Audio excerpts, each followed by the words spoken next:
She laughed. Our kids aren't my problem. When I asked for help, I said, you're right. When child support enforcement garnished her wages for the kids she'd abandoned, they became her financial problem. I, 34 male, honestly thought co-parenting would be manageable. Even after Veronica, 32, and I divorced 2 years ago, I figured she'd at least stay involved with our kids, Lily 8 and Mason 6. Boy, was I wrong. The divorce itself was pretty straightforward. We grew apart. She wanted to find herself, typical stuff. We agreed on 50-50 custody initially. I kept the house since I could afford the mortgage solo. She got her car and half our savings. Standard split. The kids stayed in their school district with me. First few months, she took them every other weekend as agreed. Then it became once a month. Then every other month. By last summer, she'd basically disappeared from their lives except for the occasional FaceTime call that lasted maybe 5 minutes. Meanwhile, she's living her best life, according to Instagram. New apartment downtown, constant bar photos, weekend trips, new boyfriend every few months. Living like she's 22 with zero responsibilities. The breaking point came 3 weeks ago. Mason had been asking why mommy doesn't visit anymore, and Lily needed new school supplies and clothes. She's growing like crazy. I texted Veronica asking if she could help with expenses, since she hadn't paid a dime in child support despite our agreement. Also asked if she wanted to see them for Lily's upcoming birthday. Her response? She called me, actually laughing, and said, "Look, Tyler, this whole parent thing isn't working for me. Our kids aren't my problem anymore. You wanted the house and custody so bad, you deal with it. I'm living my life now." I was stunned. "They're your children, Veronica." "Were my children. I signed my rights away in my head. Stop trying to guilt trip me. I'm done playing mom." She hung up. I sat there staring at my phone while my kids ate dinner in the next room, completely unaware their mother just wrote them off like a bad investment. That's when something clicked. She was right about one thing. They weren't her problem, but she was wrong about something else. She doesn't get to just decide that on her own. I spent that evening documenting everything. Every missed visit. Every text where she canceled, every month she didn't contribute financially. The custody agreement stating she owes child support, screenshots of her social media showing her expensive lifestyle while claiming she couldn't afford to help with her kids. The next morning, I made an appointment with my lawyer. Update 1. Well, the ball is rolling and Veronica is not happy. My lawyer filed for full custody and formal child support enforcement through the state. Since Veronica had basically abandoned the kids for over 6 months with no financial support, we had a strong case. The state child support enforcement agency doesn't mess around. They found her employment info pretty quick. She works as a marketing manager at a tech startup. Makes decent money, around $75,000 a year. More than enough to pay her share. The first she heard about it was when HR called her into a meeting. The state had sent a wage garnishment order. 25% of her income will now come directly to me for the kids. That's about $1,200 a month after taxes. She called me screaming, not laughing anymore. "What did you do?" "Held you accountable. You said the kids weren't your problem. Now they're the state's problem to make sure you pay for."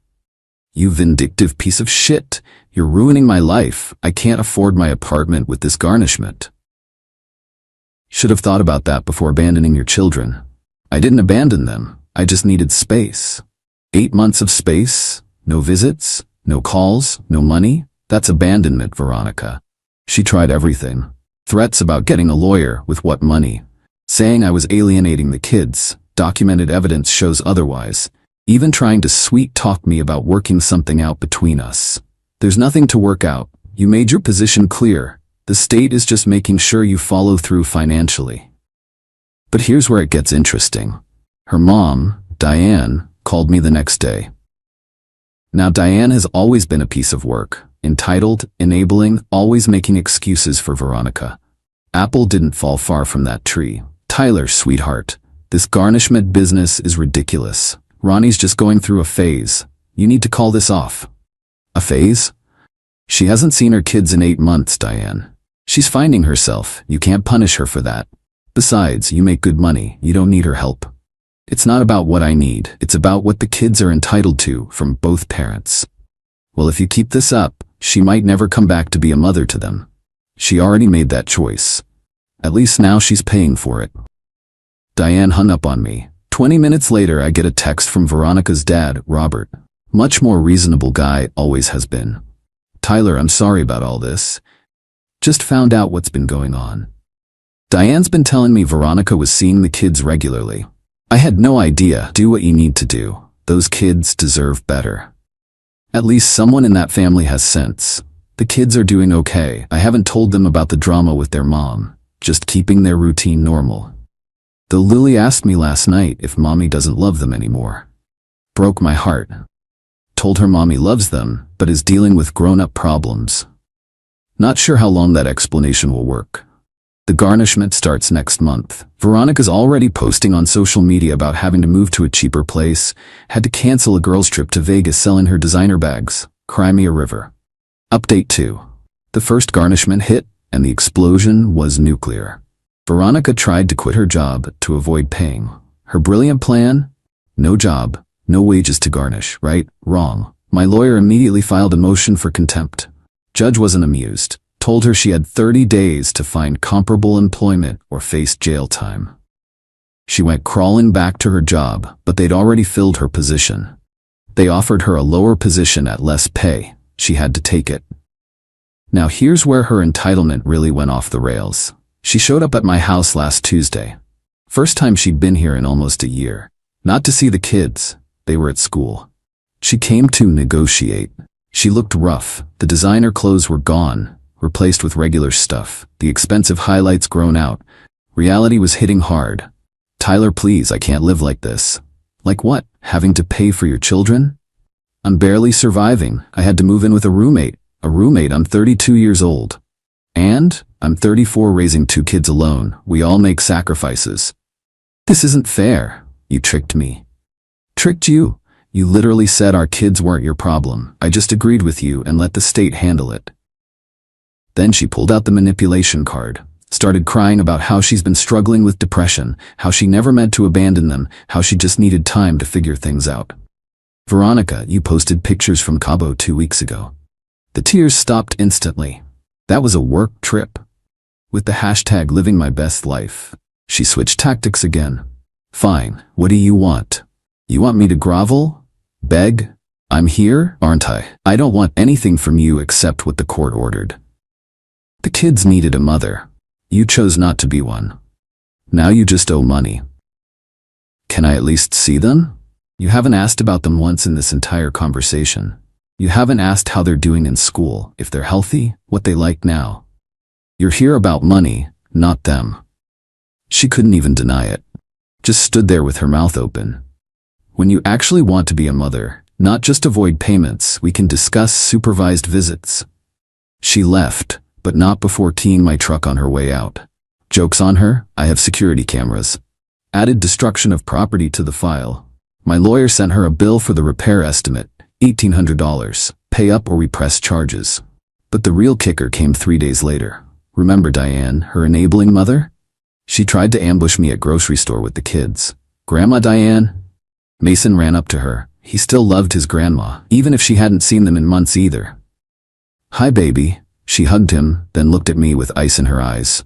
Tyler, we need to talk about this situation. Not in front of the kids, Diane. Fine, kids, go pick out a candy. She handed them each $5. They ran off to the candy aisle. You're destroying my daughter. Your daughter destroyed herself. I'm just ensuring she pays her legal obligation. She can't afford to live. She can't afford her lifestyle. There's a difference. You're being cruel. Those kids need their mother. They needed their mother 8 months ago. Where was she? Where were you? You haven't seen them either. I was respecting Veronica's space. By abandoning your grandchildren too? That hit a nerve. How dare you? I love those children. Love requires showing up, Diane. You failed too. She raised her hand like she was going to slap me. I pulled out my phone. Please do. I'll add assault to the file. She lowered her hand, grabbed her purse, and stormed off. Didn't even say goodbye to the kids. They came back with their candy, asking where Grandma went. Another conversation I had to navigate. That night, Veronica sent me a novel-length text about how I'm alienating her entire family, ruining her life, traumatizing the kids, being a vindictive ex who can't move on, etc. I responded with one line: "Your payment is due on the 1st." She blocked me. Fine by me. All communication goes through lawyers anyway. Robert, her dad, reached out again though, apologized for Diane's behavior, said he'd like to have a relationship with the kids, if I'm comfortable with it. He's willing to do it properly, supervised visits at first, family therapy if needed, whatever makes it work. Finally, an adult in that family. Meanwhile, I found out through mutual friends that Veronica's been telling everyone I'm financially abusing her, that I manipulated the system, that I turned the kids against her. Nobody's buying it though. Hard to claim poverty when people saw your Cabo post 2 weeks ago. The garnishment continues. Kids are in therapy now to deal with the abandonment. They're doing better. Lily stopped asking about mom. Mason still asks occasionally, but less. We're surviving. Actually, we're doing better than surviving. We're thriving without the chaos. Final update. This will be my last update because frankly, we've moved on and there's not much more to tell. But the conclusion to this saga is worth sharing. 2 months ago, Veronica's financial situation got desperate. The garnishment, combined with her reduced salary and the truck repair bill, left her in serious trouble. She couldn't afford her share of rent even with a roommate. Her credit cards were maxed from trying to maintain her lifestyle. So she did what entitled people do. She tried to move back in with her parents. Diane, of course, welcomed her with open arms. Robert, not so much. According to him, we've developed a cordial relationship for the kids' sake. It caused a massive fight. He told Veronica she made her bed and needs to lie in it, that she abandoned her children and needs to face consequences. Diane accused him of taking my side. They're getting divorced now. 33 years of marriage ending because Diane couldn't stop enabling their daughter's terrible choices. Robert told me he's been unhappy for years, but this was the final straw. Watching his daughter abandon his grandchildren and his wife support it. Veronica, now living with just Diane in their soon-to-be sold house, got desperate enough to actually file for a modification of child support, claiming financial hardship. Big mistake. See, when you file for modification, they review everything. Income, assets, spending. The court forensic accountant found some interesting things. She'd been doing freelance marketing work under the table, had about $15 in a investment account she didn't disclose, was receiving regular Venmo payments from various men, labeled as drinks and dinner. Make of that what you will. Not only did the judge deny her modification, he increased the support amount based on her unreported income. It's now $1,500 a month. He also ordered her to pay back support for the months she missed before the garnishment started, another $7,200. She had 2 choices, payment plan or jail. She took the payment plan. But here's the part that actually made me smile. Last month was Lily's 9th birthday. For the first time in over a year, Veronica reached out asking to see her. Not for a visit, not to reconnect. She wanted to post birthday photos on social media to look like a good mom. I said she could come to the party if she won. Attended 3 family therapy sessions first. 2, brought actual presents, not dollar store junk.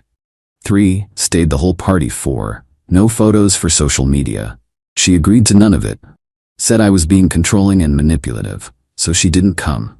Instead, Robert came. Brought thoughtful gifts, played with the kids, helped clean up. He's been coming around every other Sunday for dinner. The kids call him Papa Rob now. He never mentions Veronica unless they ask, and then only says, she loves you but has grown-up problems to solve. Veronica still posts on social media like she's living her best life, but mutual friends tell me it's all fake. She takes photos at nice places but doesn't buy anything.